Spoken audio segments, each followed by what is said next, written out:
You know, when I was singing to him earlier, that's right, baby. They turned my mic off, and I wanted to say it was racial bias, but I think it was just creepiness on my part. So I won't pull the race card on that one. I've got several things to say to you all this evening, and I hope that you would receive them with the earnestness of my heart. So let me give you my prerequisites so that you won't cry foul in this poor man's email. I myself am, even though we'll talk about race as a social construct a bit more, I don't know what, that was brilliant. I'm actually going to unpack that as well. But as far as we understand culture, I myself am multiracial. In fact, I told one of my professors that I've been triply oppressed in this country because I am Irish, and I am African, and I am Native American. And all three of those people groups were slaves in this country. So I have been triply oppressed, and I expect triple the reparations if that ever comes around. My wife is white and Portuguese, and her parents and I have had many, many difficult conversations, particularly through the last 3 election seasons. And it's a conversation for another time. And the church that I have the privilege of leading is about 45% white, and we'll talk about why that's a word you shouldn't use anymore, and about 45% African American, and 10 to 15% literally everything else. We are represented by about 30 different nationalities and ethno-linguistic people groups.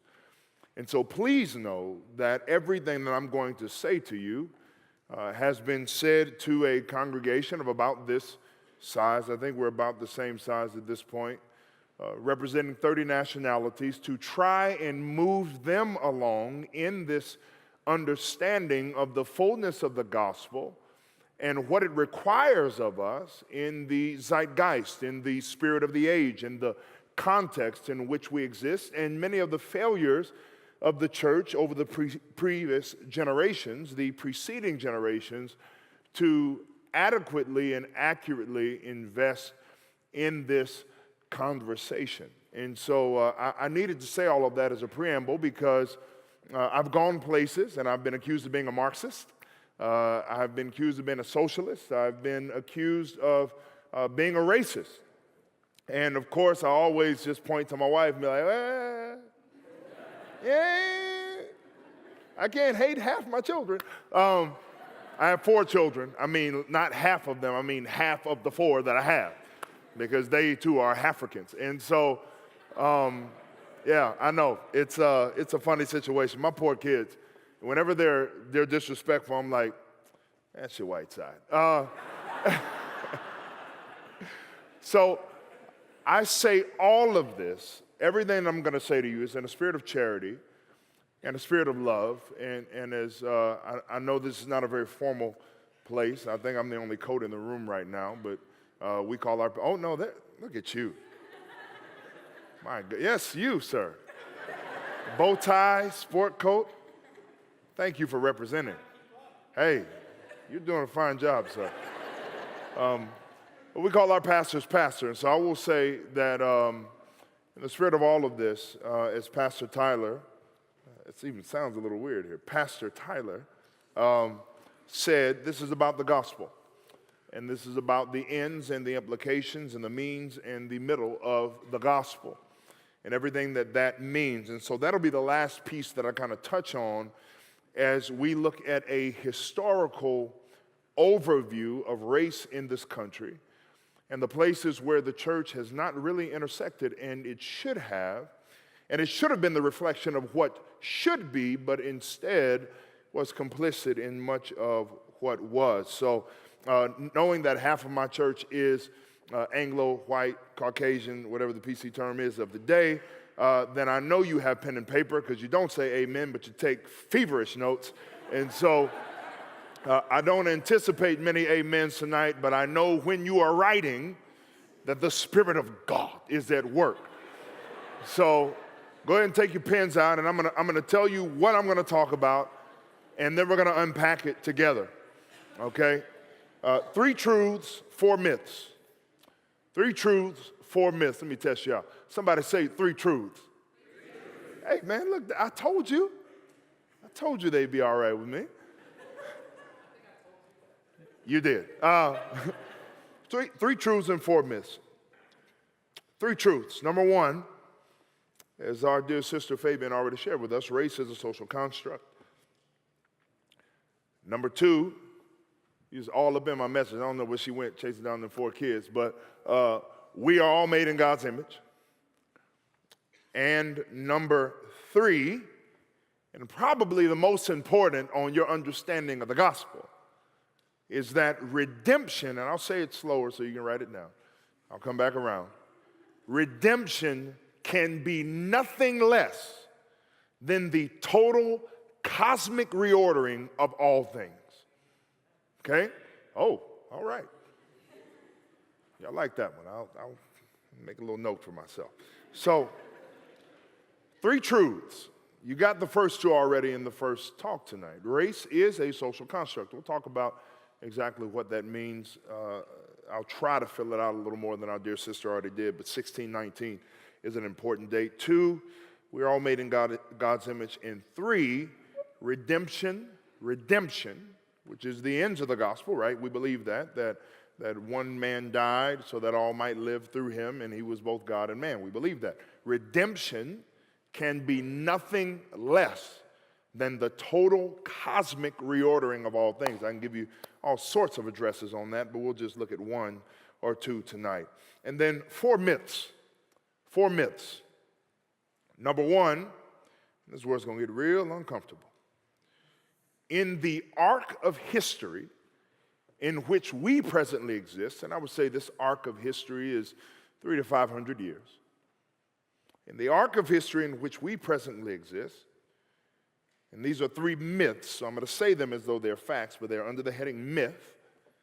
Black and brown people are inherently inferior. It's myth number 1. I know. You're like, gospel, oh God, I don't like that. But I'll unpack this. Myth number 1, black and brown people, and ethnic minorities in general, are inherently inferior unless you get the very racist joke about Asian Americans in math. But that's something that we've had to encounter in our congregation. Number 2, black and brown people are inherently dangerous. Number 3, racism is a matter of the individual heart only. Racism is a matter of the individual heart only. I told you should have got my notes before I got up here. Number 4, the gospel is a message about personal salvation. 4 myths. Shall I repeat them? Thank you. The more you talk back, the more entertaining I will be, I promise. Number 1, 4 myths. Number 1, in this arc of history, and that's a very important statement, not only for non-ethnic minorities, but particularly for black and brown people, for young black men, that I explained that in the broader arc of history, even though we have to parse through what is known as whitewashing, many church fathers like Augustine, Tertullian, Clement, others were men of Africa. They were brown people, and then they were brown dominators like Hannibal, who led the Cushites to eventually topple many empires, including the last press into Rome. And so there have been arcs of history where black and brown people were dominant forces on the globe, but in this arc of history, they are viewed as inherently inferior. And because of that, much of history has been washed over to affirm that myth. Number 2, we'll talk about that a bit more. We have so much to cover. Number 2, black and brown people are inherently dangerous.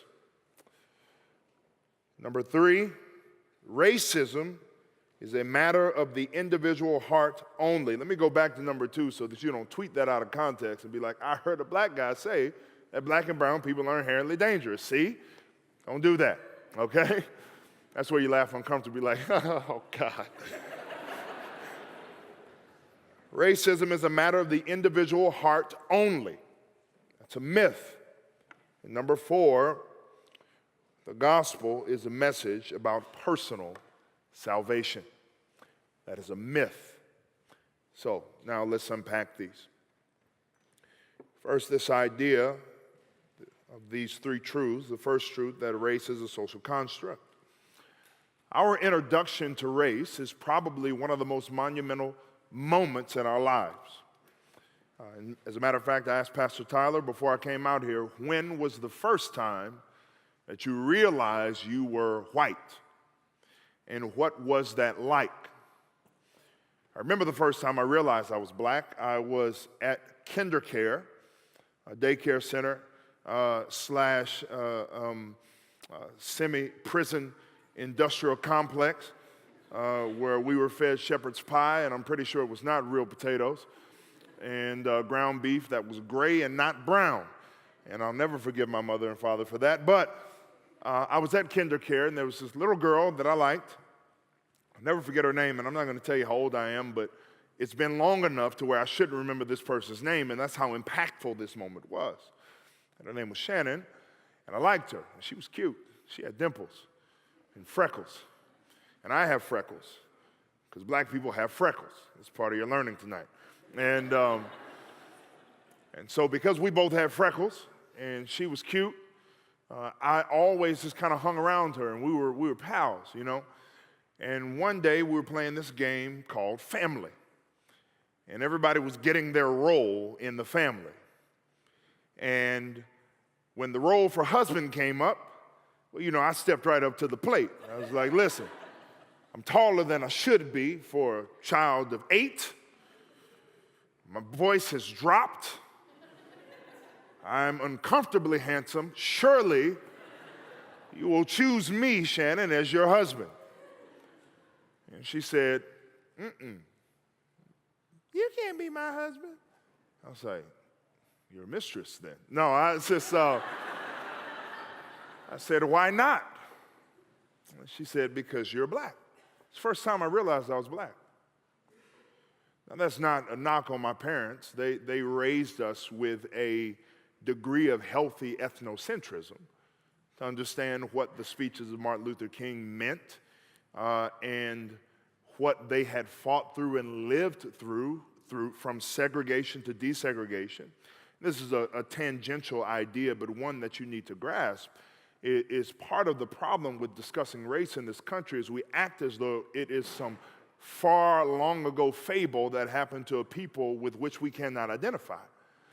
So let me give you context. My father, Leonce Bernard, don't call me that, senior, graduated from an all-black high school, completely segregated. And Janice Crump, my mother, went through desegregation in the 10th grade. My grandfather, Alton David Crump, was a sharecropper. Sharecropping was a practice in which you would purchase the right to work another person's land, but they were manipulative with the cost of the products that you needed to work that land, so then you kind of existed in an eternal indebtedness by which you would never actually own anything. Somehow my grandfather figured out how to work his way out of that. My great-grandmother before him was born on a plantation. Her name was Clara. And Clara was the daughter of a slave master and a slave whom he had taken without consent. And she did not know that her mother was actually her aunt, and who she knew as her aunt was actually her mother until she was 30 years old, because her mother, who was actually her aunt, could not have children, and her aunt, who was actually her mother, gave Clara to her so that she would not be alienated by her children, who were actually for her husband. Are you tracking with me right now? And so my parents had raised me in understanding these things, but they had also tried to give me a worldview that saw people as people. And because of that, I did not understand that my blackness or the lack thereof would be a prerequisite for a positive relationship with a young lady who I liked because she had freckles and dimples. It was a traumatic moment. It was a shaping moment for me. And I imagine if you think back, you will realize the first moment that you realized that you were whatever it is that you believe yourself to be. Well, to end that little story there, after she told me I couldn't be her husband, I asked if I could be brother. No. Uncle. No. Grandpa. No. Every possible familial role in which I could possibly function, I could not be. And it was not because there was aught between us or relational divergence or tension of any kind. It was simply because I had more melanin in my skin than she did. And the 99.9% of DNA that made us similar was not enough compared to the 0.1 that made us different. I hope you're tracking with me right now. You see, race as we understand it, and I won't unpack this too much further because, again, Phabienne did a brilliant job. Race as we understand it in this nation is a new thing. That's the first thing you need, the absolute truth you need to understand. Race as dissected and disseminated according to the color of skin is an almost completely American ideal.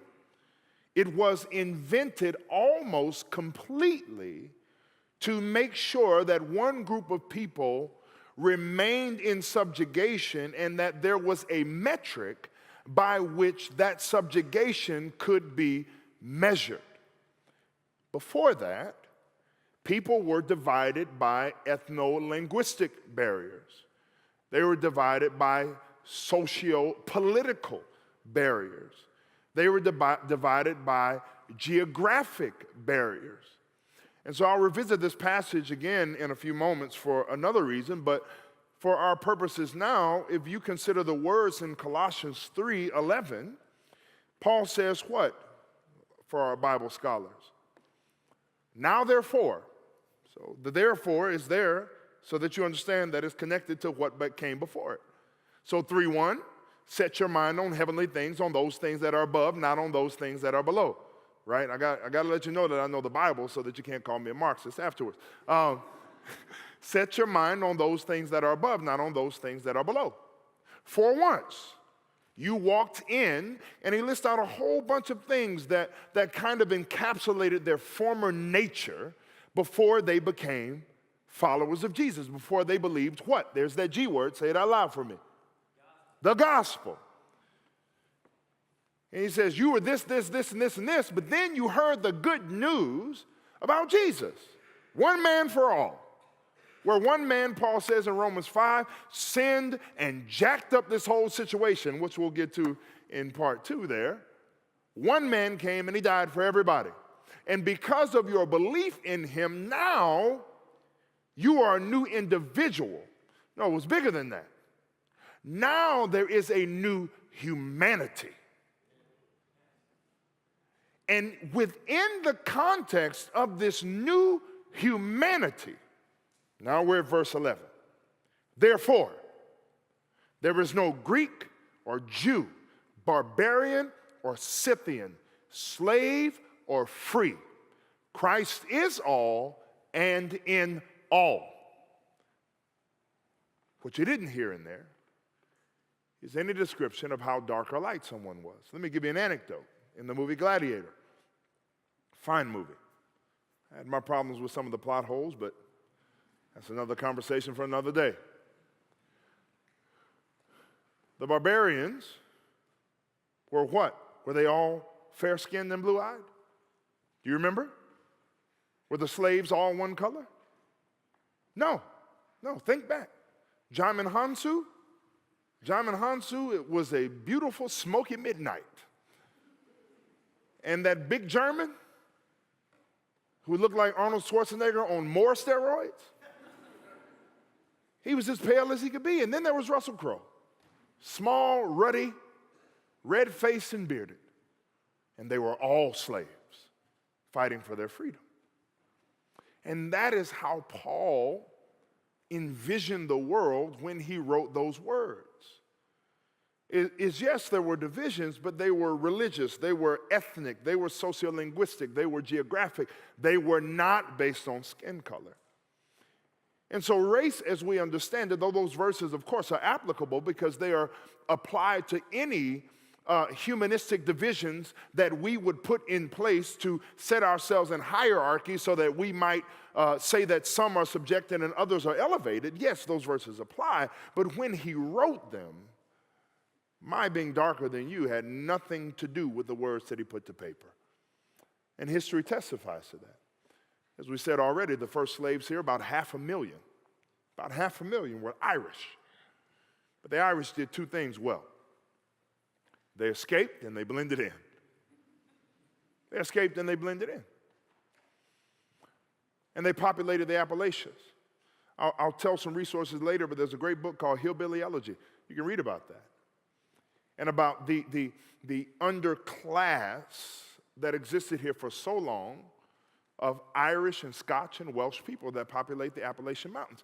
They could not be enslaved well because they could not be distinguished well from their oppressors. Are you tracking with me right now? So give me a head nod, give me something. Okay. You don't have to say amen. This ain't church, so I understand. Although this is a beautiful building. And then they tried to enslave the Native Americans. And the Native Americans fought to the last man. It's like, we know the land. We know the land, so we can do peace pipe, we can do all what you want to do, but once you get out here in these woods, it's finna be a problem. That's the way I imagine it. I've got a beautiful imagination. You should try it. And it's like, come on with your musket. You know, it's like, and they fought till the last man. And so the Native Americans were almost impossible to enslave. They really were. And then the new settlers here got a brilliant idea. Here's another side note, and this will apply later when I tell you some next steps to take. But you know, the first black man in this country who ever set foot on this soil was free. He's a landowner. He's a landowner right here in this country. As a matter of fact, he had his own indentured servants, black and white, as we now understand it. But the settlers got a brilliant idea from the Dutch and from the Portuguese, from the Spanish, that if we're ever going to make this work, we can't have a group of people in servitude to us that know the land better than we do. And we can't have a group of people in servitude to us that can escape and look like us. And that's when African chattel slavery began here to the Americas. Because there was one distinguishing factor. Unlike the two people groups that they tried to enslave, and there were other intermediary relationships in there. Of course, there were some Chinese settlements here in the later eras of slavery, particularly when the railroads were built, and some Japanese settlements in here. And so there are other peoples that we can talk about, but let's zero in on these big three. The big distinguisher was the skin. In fact, there's a book called Stamped from the Beginning. You should read that. It's about this thick, so if you're not a reader, go ahead and start now. You'll finish for your new resolution next year. Stamped from the Beginning, and it's a history of racist ideas here in America. And it covers this idea that one day skin color became the measure of a man and of a woman. And whiteness, as we know it today, literally was invented. Before that, you were Scottish, and you were Irish, and you were Dutch, and you were Welsh, and you had a people and a nation and a name. But in order to maintain control and in order to maintain power, those who settled these colonies, who were in power, began to invite those who weren't in power but shared the pigmentation of their skin into a new ethnos called whiteness. And whiteness became one thing, and then there was everybody else. Here's a history lesson for you. When the Italians first came to this country, they were not considered white. Did you know that? When the Jews first settled in this country, they were not considered white. In fact, Jewish people were not really allowed to be white in this country until well into the 40s. And so we have this entire social construct now that is delineated purely upon the amount of melanin found in a person's skin. And not at all based on the fact that, number two, out of these three truths, based on the fact that we are all made in God's image. Now, I probably spent far more time on that than I should have. And I promise I'll be briefer than I have been. But it is very, very important for you to understand. In fact, there's another great book by Ta-Nehisi Coates called Between the World and Me, where he talks about those who believe themselves to be white. There's another great book called Working Toward Whiteness, where it talks about the construction of a white identity. There's another great book called One Drop, where it talks about, and specifically in my hometown in New Orleans, the construction of a white identity and how a white identity became a barrier and an inculcation to include anyone who was not dark-skinned in order not to do anything else but maintain power. Again, history lesson. The Electoral College was not invented to keep me from voting. Okay? When the Electoral College was invented, my ancestors were considered 3/5 of a person. The Electoral College was invented to keep poor Irish, poor Welsh, poor Scotch people who were the overseers on these slave plantations and lived with the slaves and among the slaves to keep them in their place so that they would not have power. And so the dynamic of race itself has always and only been primarily about prejudice and power, and skin color has just been a convenient scapegoat for that reality. Am I making sense? Okay, so truth number one, I know. If you ever watched the Dave Chappelle show and it showed somebody's like, oh God, he's gonna do it. I am. And it showed the black white supremacist. And he took off the hood and the guy in the back was like, I just saw that happen about 7 of y'all. You're gonna get on Twitter tonight and be like, I'm not white. And then you're gonna have to answer all those messages back. Good, because you're not. Because you're not.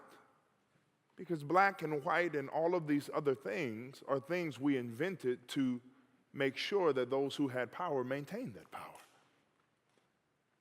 Now, how can I say that's true? Because of Genesis 1, 26 through 27, along with history. In Genesis 1 through 26 and 27, we've already heard it tonight. Let us make God, or let us make man in our image. Let us make man in our image. And then it says, male and female, he made them in his image. And he gave them stewardship over all the earth. Over all the earth. And so at the root of every human being is a spark of the divine. That we are, in fact, image bearers of the living God. Not to be delineated, dissected, and put into hierarchies because of the color of our skin, because of the ability that we have to tan or not tan.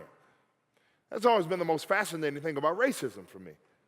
It's like, so you want to be dark, but not too dark. It's fascinating to me. You will literally cook your own skin to get close to my children's color. When, like my wife, you could just marry me, have those children, and then live enviously of their color, right? But we're all made in God's image. And because we are image bearers, then we all maintain the same worth and value. This is important. We all maintain the same worth and value, no matter what degrees we have on our wall, or what MDs or JDs or whatever we have behind our name, or how many dollar signs we have in our account. We are all people of worth and value because we've been made in the image of God. And when we begin to think that way, then we cannot dismiss the diminishment of another image bearer. Are you tracking with me right now? Not only can we not dismiss it, we cannot tolerate it. We cannot tolerate it, and we will not tolerate it. Because we understand that that person, just as I am, is made in the image of God. And truth number 3. Redemption can be nothing less than the cosmic reordering of everything, of the entirety of our fractured world. I can give you some scriptures. Romans 8:22, creation itself groans under the weight of the futility to which it has been subjected. Matthew 19:28, Jesus turns to his disciples and says, at the restoration of all things, this awesomeness is going to happen. That's my translation. Revelation 21:1-5, I saw a new heaven and a new earth, and the sea had passed away, and the sea was no more, and death was no more, and crying was no more, and mourning was no more. And behold, I heard a voice from the throne, and he said, I make all things new. Now, all of you aren't Greek scholars, so let me go ahead and tell you. In the Greek, the word all means all.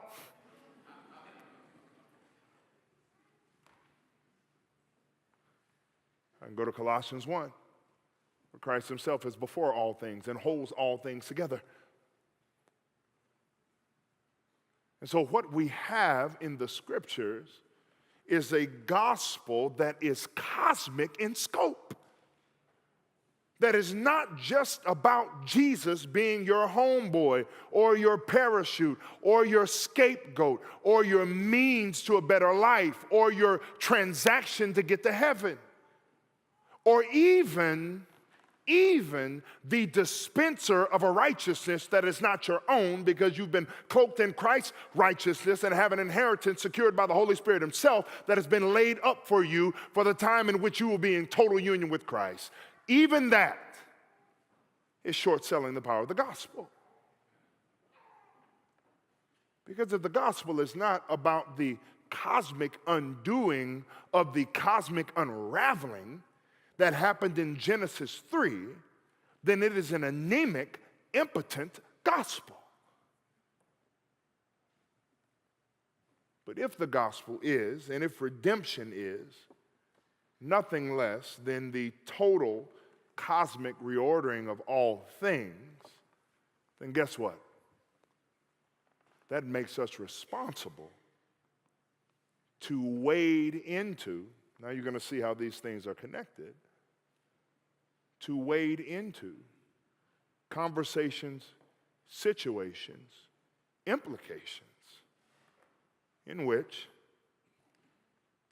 race is applied as the determiner of someone's personhood, in which someone is diminished as less than an image bearer of God, in which the gospel is allowed to be preached as a message to save your soul, but has nothing to do with the world as it is and the world as it should be. Now, we have just a few minutes left, and I have far more to cover than I have time to cover. Don't do that. I don't have no Hammond B3 back there. I can only go long when I got somebody behind me. See, I don't know what I'm talking about right now. I believe the Bible said, y'all don't know about that. So to these myths then, and I'll just give you a couple of things to consider, and we're going to have a lengthy Q&A, and after you recompose yourself, you can challenge everything that I've said. To this first myth, black and brown people are inherently inferior, you say to yourself, that's not true. Maybe to you it's not. But in this arc of history, it has been the narrative, particularly in our country, and the church has been largely silent on that narrative. Let me tell you how true it is and how deep it runs. This is from Nelson Mandela's words in his own autobiography when he lived in apartheid South Africa. He said, we put down briefly in Khartoum where we changed to an Ethiopian Airways flight to Addis. Here I experienced a rather strange sensation. As I was boarding the plane, I saw that the pilot was black. I'd never seen a black pilot before. And the instant I did, I had to quell my panic. How could a black man fly an airplane? But a moment later, I caught myself. I had fallen. It's a black man fighting for the freedom of black people. I had fallen into an apartheid mindset, thinking Africans were inferior and that flying was a white man's job. I can give you anecdotes from my own life when I played in the NFL. And I stepped onto an elevator wearing a much finer suit than this. And even though I was ginormous, and that is just true, if you can imagine me literally 70 pounds heavier and more muscular, slightly less handsome. And I stepped onto this elevator, and this lady on the elevator stood to the back of the wall, and she clutched her purse. And I'm thinking to myself, ma'am, at the time, I don't have this kind of scratch now, Skrilla, money, stacks, racks. Said I'm wearing a $7,000 suit, $3,000 shoes.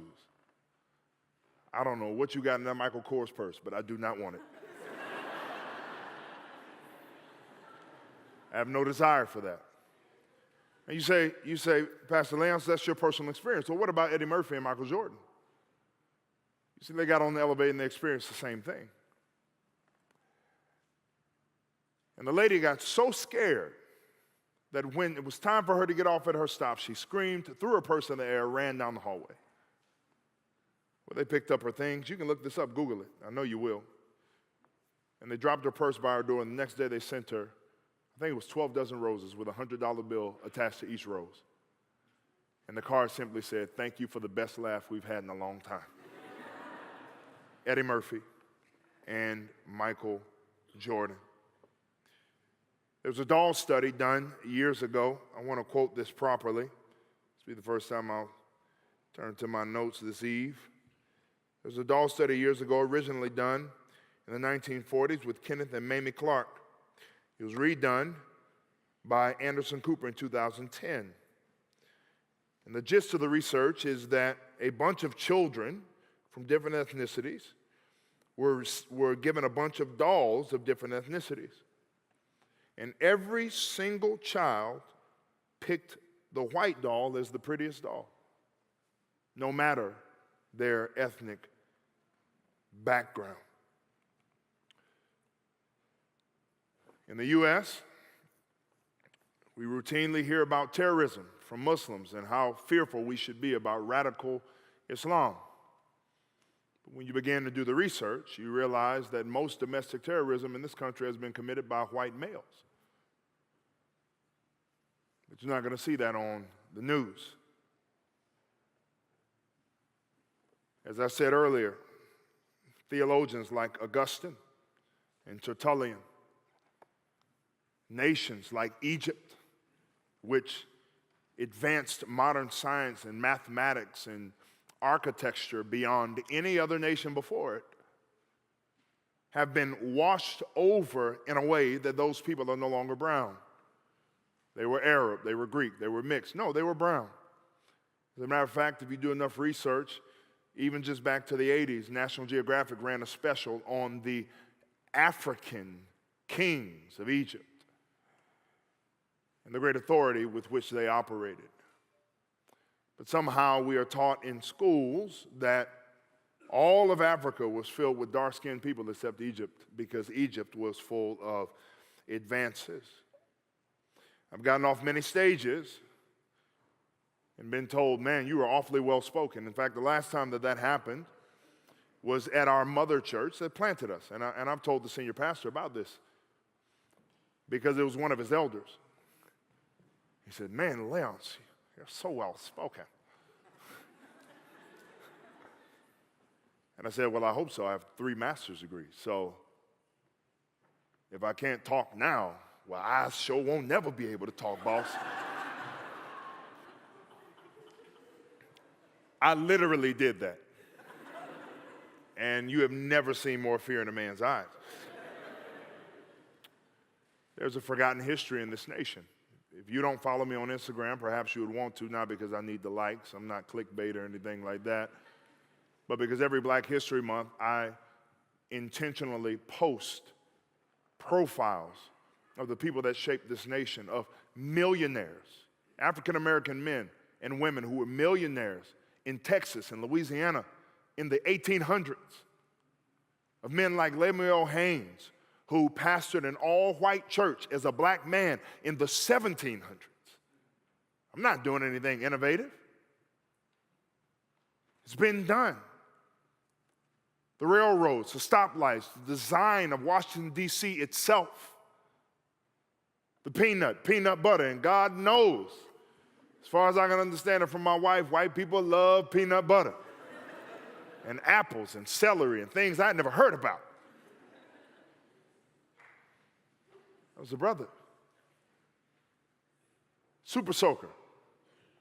When you ran through the hallways of your dorm room, your fraternity house, soaking people with milk and other weird things that you do at the pie cap house. Black man invented the super soaker. And I can go on and on and on. In fact, 80% or more of every major cultural contribution in this country, at least half of those that are scientific and technological, were contributed by people of color. But those are not things we learn in school. And in fact, we learn an alternate narrative where people of color are lazy and mooching off the government and waiting for a check. And those things are simply not true. In fact, recently, and this is news, and I don't have a political side, but you need to hear me say it. You can look this up for yourself. The Black Congressional Caucus went to our president about entitlements. Entitlements are, Social Security, welfare, things of that nature. And they said to our president that if you cut these programs, many of our constituents will be affected, many of whom are white. And he was incredulous. What do you mean? Well, most of them are not Black, Mr. President. Let me say this very plain. Most of the people on welfare are not Black, not only by numbers, but by, what do you call that? Oh gosh, I can't think of the word. But by percentages. There's a better word for that. And he said, well, if they're not Black, what are they? It's a true story. Google is your friend. Down to the most recent description of countries filled with Black and brown people as S-hole countries. There's an overarching narrative that Black and brown people are inferior, and that is a myth that has to be overturned, because if that myth is allowed to exist, then it contradicts what? Genesis 1:26 and 27, that they were made in the image of God. Myth number 2, that Black people are inherently dangerous. I actually jumped ahead of myself with the story from the elevator and that of Eddie Murphy as well. But let me give you a more technical and less anecdotal situation. There was a study done on policing in this nation. And did you know that both Black police and white police were more likely to shoot a Black perceived criminal than they were to shoot a white perceived criminal? And they ran this test over and over again and found that it wasn't just white guys, and this is the other side of the argument that we got to debunk. There's not just a bunch of white dudes out here like, what Black person can I shoot today? That's not how that works. No, it's a mindset that is enforced structurally that becomes so permeating. Let me go back to it again, that Nelson Mandela gets on an airplane and fears being flown by a Black pilot. There's a myth that Black people are inherently dangerous, and so words and phrases like Black on Black crime float through certain circles. Well, here's the data. People kill people proximate to them. Did you know that? So if you really want to be disruptive at your Thanksgiving dinner table, and that uncle who always brings up Chicago and Black on Black crime, Turn to him and say, man, I've heard white-on-white crime is really out of control right now. And you will sense, I did this at Christmas, and you will experience such discomfort, but it'll be an opportunity to teach. To say that every sociological study, even the FBI data, tells you that the primary contributor to crime is poverty and proximity. And people kill people who are proximate to them, and poor people commit more crimes than people who are not poor because they are trying to sustain their lives because there's a power structure that exists over them that does not allow them to progress. That doesn't take away personal responsibility. But there are many, many situations where I wish I could run as fast as I could, but I don't have shoes to get on the track. So this idea that there's a certain group of people who are inherently dangerous, again, contradicts with what? I know you know it by now. Contradicts with what? Genesis 1:26 and 27, because that's an image bearer. And what does that do to you? That means that when you hear the name Trayvon Martin and Eric Garner and Philando Castile and you see those news reports come up, that you can't simply say, oh man, that's terrible for them. Nor can you say, well, if he had just obeyed the law. No, you have to step back and say that was an image bearer. You have to ask yourself, would you have received the same treatment? Unfortunately, I can say that I would have, because twice since I've been married, and Pastor Tyler knows this, I've told this story. I was pulled over, not speeding, not doing anything. Being, as I was told, at perimeter, well-spoken. Didn't even have a mustache at the time. I mean, that's like the least dangerous looking black man possible. I mean, seriously, like first thing my man said tonight was like, where your mustache at? Like, you know, other black people don't trust black people without mustaches. It's true. It's true. Because I look Dominican. I know. And I got pulled over, and I had an officer draw a gun on me, put it in my face, while another officer asked my wife if she's being held against her will. At the time, I was pastoring the church. And was still shocked at that encounter. And so when I see what happened in Minneapolis and Louisiana and in Chicago and New York and Ohio and Florida, my first thought is not, man, that guy should have obeyed the law, or man, that poor guy. My first thought is, crap, that could have been me. And that could have been my children without a father. And then I would have been a part of an entire report about how black children are growing up without fathers. But the reason those black children are growing up without a father is because there's a belief that black men are inherently inferior and inherently dangerous, and surely I can't just be driving through the state of Texas, minding my own business with a woman who doesn't look like me.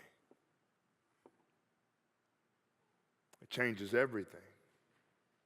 3, myth, racism is a matter of the individual heart only. I'll only say one thing because, again, I've gone well over my time about this. If me, you, and you are racist, let's just say we are, but you gentlemen don't look that way. Yeah. I don't want to make any accusations. And we decide from our racist hearts to make a policy to keep people toward whom we are racist in the place that they should be, then racism now leaves our individual hearts and becomes what? Somebody said collective, that's one word. Systemic, that's another word. Structural is another word. It is baffling to me that Christians can't believe that racism would be more than somebody needing to say a prayer at the altar.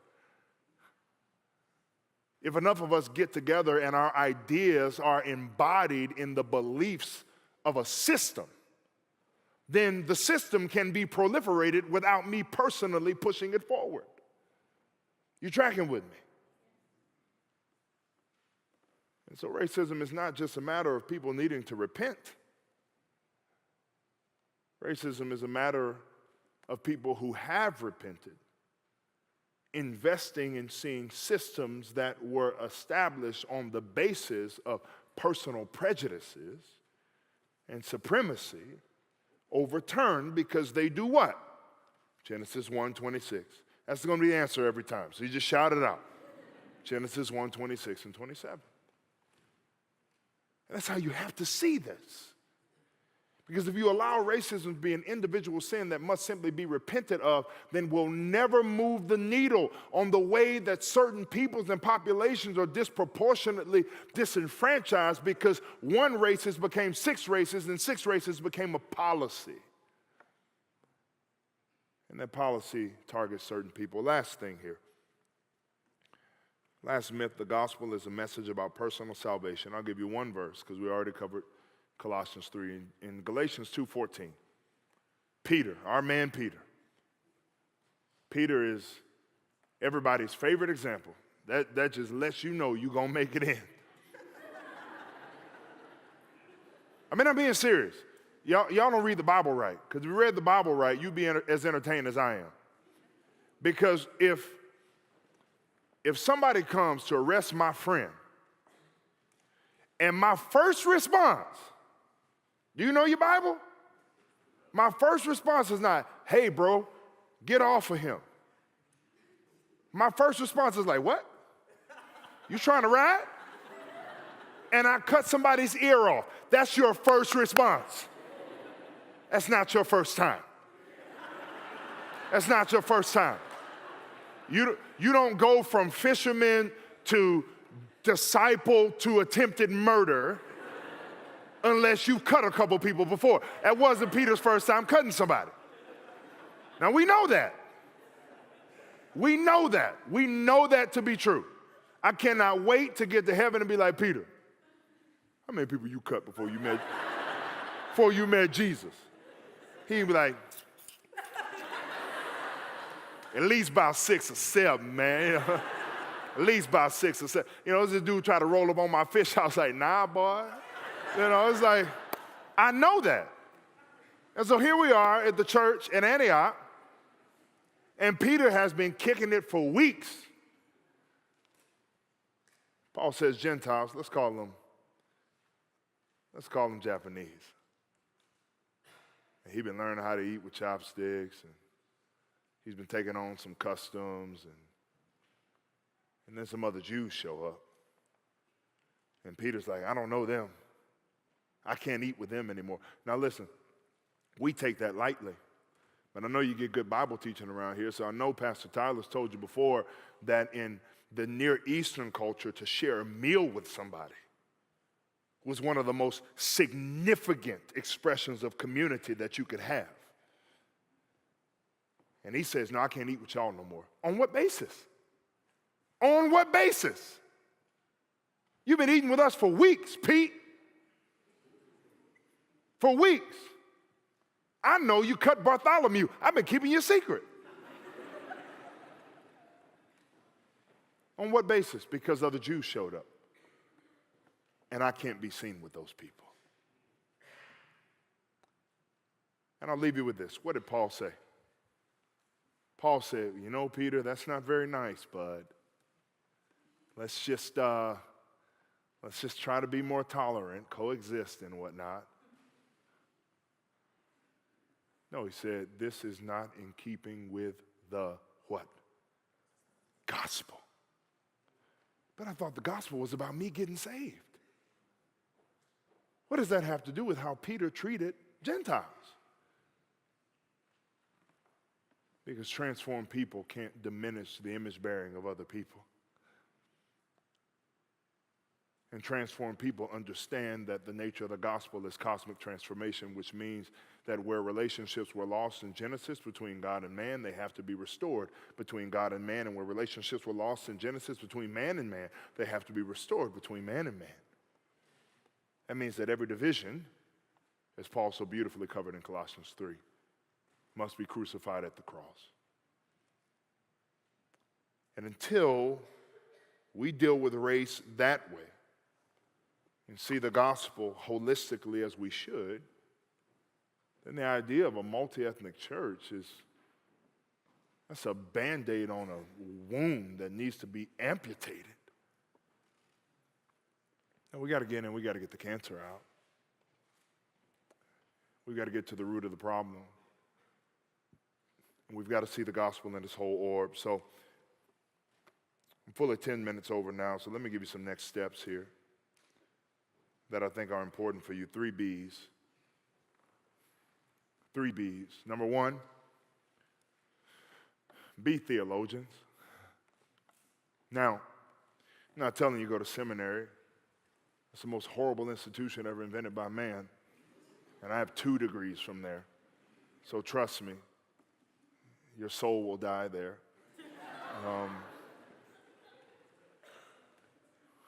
So let me give you a more simple definition. You're a theologian when you construct any thought about who God is and what he does and what he expects.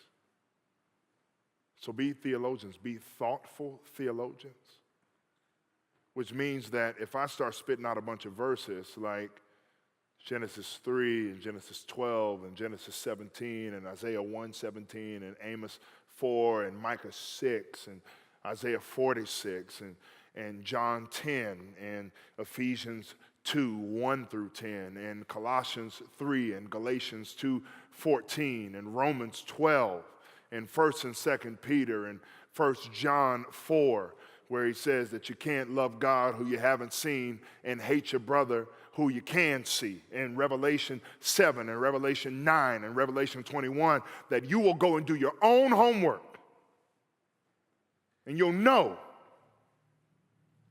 that when I hear racist, prejudice, evil, diminutive things about immigrants, then I'm going to turn to Deuteronomy 10, where God says, love the immigrant as yourself, because when you were wandering, I loved you with your raggedy self. It's my translation.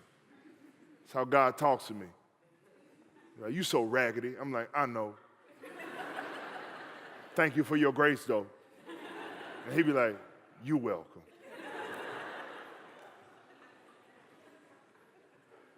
You'll be theologians. And you'll connect the dots. And you'll realize that this narrative doesn't start in Genesis 3. It starts in Genesis 1 when God said, very good. And that very good was unraveled by human selfishness and a desire for hierarchy. I'm going to put myself above God, and that puts me above all of you. And I will find different expressions of that, whether it's you have a beard, or you have no hair, or you have 1 tooth, or 6 teeth, or you're short, or you're tall, or you're big, or you're not, or you're brown, or you're not.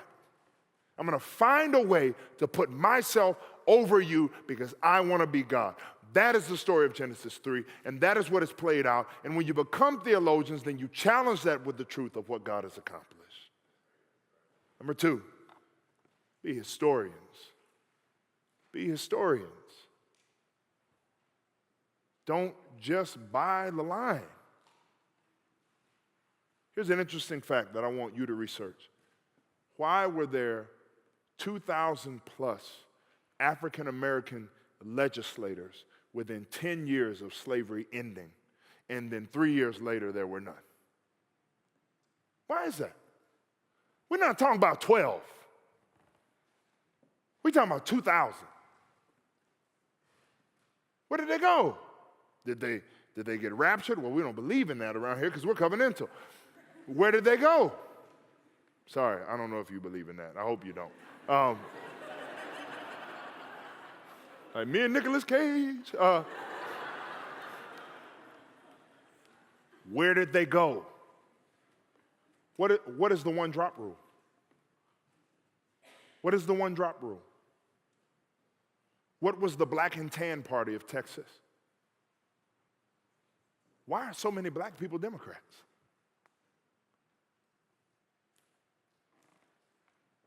Who is Barry Goldwater?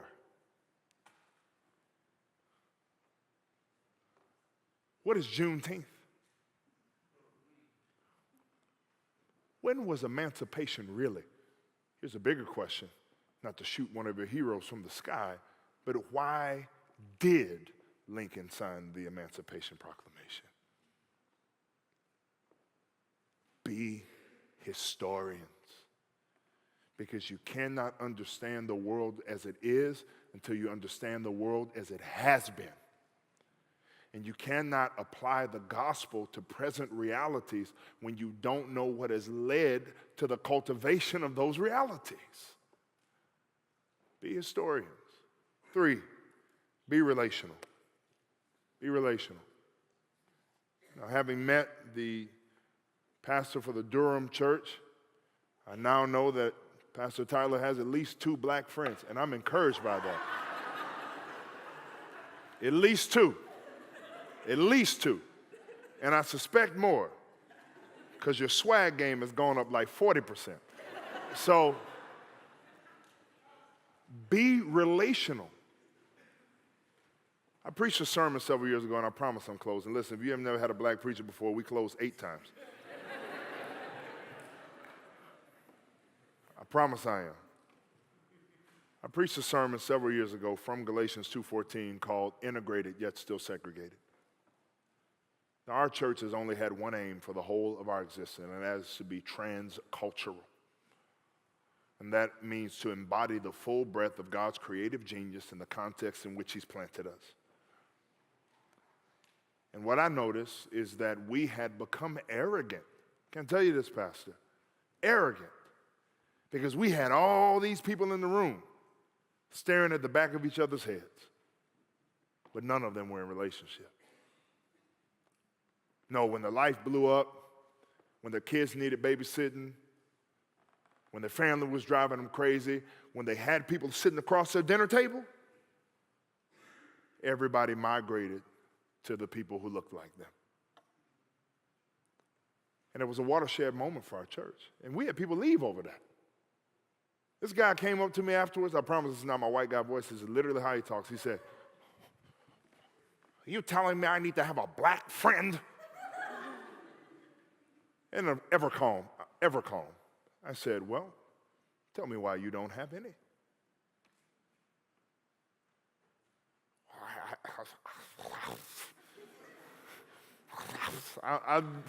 It's an interesting sound. Like, how are you producing that? And I never saw him again. He had been at our church for 3 years. I never saw him again.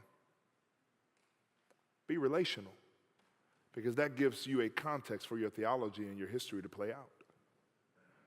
And it makes you have to face the realities of those who you would otherwise consider other, because you don't have proximity to them. You do that, and you'll see the full fruit of the gospel, not only in your lives, but in this church. Amen.